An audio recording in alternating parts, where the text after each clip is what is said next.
Hey boys and girls, Mr. D here. In this video, we're going to be looking at what happens when two parallel lines are intersected by a third. Okay, you see your goals here on the screen. So we're going to be able to identify what corresponding angles are. We'll be able to identify what alternate interior angles are. And then you will be able to figure out the measures of angles when we have two parallel lines cut by a third line. We'll be able to figure out all the measure angles of all the different angles. As long as you're given one, you'll be able to figure them all out. Okay, so let's jump in. Let's take a look at what we got going on here. First off, I know this is not the norm for our videos here, but there's some definitions we need to write down for this particular section. So I'll uncover one. You can press the pause button and write it down. Press the pause button and copy it down. And here's our next one. And press the pause button and take it down. Alright, and here's the third. Hopefully you press the pause button, take it down. So in looking at the formal definition here of these three terms, they can be a little bit wordy, but hopefully when we look at some of these examples here, that'll clarify some things. Okay, so let's take a look right here in our diagram. So please copy this diagram into your notes. Press the pause button and copy it down. We'll take a look at some things. Okay, great. So first off, the transversal is this big red line right here. This is the transversal. That's the line that intersects two other lines. Okay? And we just have to make sure that when we deal with transversals, all three lines do not intersect at one point. It's sort of impossible if you have parallel lines, but by definition, a transversal is a line that crosses through any two lines that don't have to necessarily be parallel. In this case, they are. Okay. Corresponding angles. Now, 1 is a corresponding angle to 5, 2 corresponds to 6, and if you look, they're on the same side of the transversal. And right here, here's the other key. Corresponding angles are equal. That's a key. That helps you. Okay. So 1 is equal to 5, 2 is equal to 6, 3 is equal to 7, 4 is equal to 8. And I try to give that tip that if you move the two non-intersecting lines on top of each other, if you move the angles over, corresponding angles will line up on top of each other. So if you look, if we slide these over, if you look, the 5 goes on top of the 1, the 6 on top of the 2, 3 with the 7, and 8 with the 4. So those are your corresponding angles. Pretty neat how we do that, huh? Okay. The alternate interior angles are on opposite sides of the transversal, but they're on the inside of the parallel line. That's the easy way to think of it. So angles within a pair of lines. So you've got to keep it inside these parallel lines. So that narrows it down to, we only have 4 angles inside. That's 2, 4, 5, and 7. So alternate interior. Again, the key is opposite sides. So 2 and 7 are opposite sides, or alternate interior angles. And if you look, they are equal. Okay.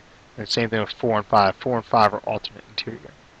Okay. So under here, so let's do a little writing here. So for alternate interiors, we've got angle 4 and angle 5. Shouldn't write these as I spoke. I apologize. And then we also have angle 2 and angle 7. Okay. Corresponding angles, we said angle 1 goes with 5.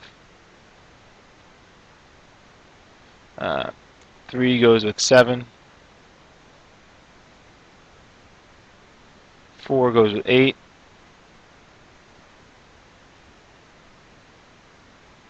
And 2 goes with 5. 2 goes with 6, excuse me. So please make that note on there, okay? The transversal is our red line, our big line there, okay? Alright, let's take a look at another example. When two parallel lines are cut by a third, big angles equal big angles, small equals small, big plus small equals 180. I think we wrote this down already, but please write it down again. This is so important and so helpful. Okay, so let's take a look here. We'll go through, let's label these guys. So this angle over 90 degrees is a big angle. This little one over here, small angle. Okay, this one here, these are vertical angles. So they're opposite to each other. Right, opposite angles, vertical angles, and they are equal. It's a big angle. This one here is a small, and vertical angles right here. And if you look here, this is a big angle. So it's the same as these other two, and same as this one here. And here's our smalls. So please take a moment, draw this diagram, and label those appropriately. I'm going to erase this right now, so if you need to continue drawing, you press pause. Alright, now hopefully you copy that down. I'll give you something here. Let's just say if this angle here was 35 degrees. Yeah, we know big plus small equals 180. So because we know that, and big plus smalls are 180. Big plus small is 180. So that means this angle, we do 180 minus 180 minus 35. Subtract that 35 out from 180. You get 145. So 145. And then you can label the other ones accordingly. This is going to be 145. Alright, we'll just finish labeling these here.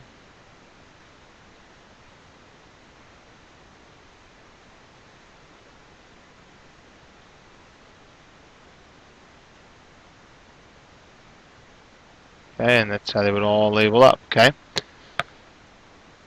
So press pause, make sure you got that down. Erase it.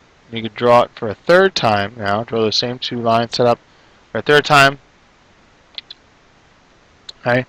And right now, let's say if we've got this as a measure of 15 degrees, I'd like you to fill in the rest of those. And you can show me when I come around and check your notes tomorrow. So, right, so you should have this diagram 3 times, and this one here once. Okay, so we have this one here. You have bigs and smalls labeled. You have the other numbers that we just labeled, the 35s and 145s, and then you can go ahead and fill in the angles for this measure. Okay, I think this video should be helpful for you. And then don't forget to do those book problems that go along with it, taking a look at alternate interiors and correspondence, etc. See you guys in class. Thanks a lot. Peace.